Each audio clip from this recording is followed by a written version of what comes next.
Hello, we are Ari and Miriam. We are 6th grade students at the XARQUIA in Antella. We are going to talk about a book we read at Christmas.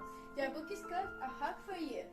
It's a special book because it is the story of a boy like us. Are you sure that he was a boy like us? Well, he was a boy who was locked down because of the pandemic, like you and me were. Oh yeah, it's true. We all suffered then. Those were hard times. Yes, but Adam was special. And this book is special because it's a book for everyone who missed a hug during the pandemic. Did you miss the hug? Because I did. Of course I did.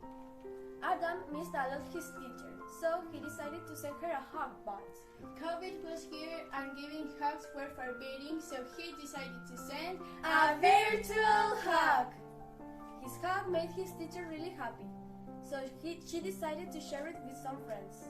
And then his hug traveled all around the world because everyone needed a hug.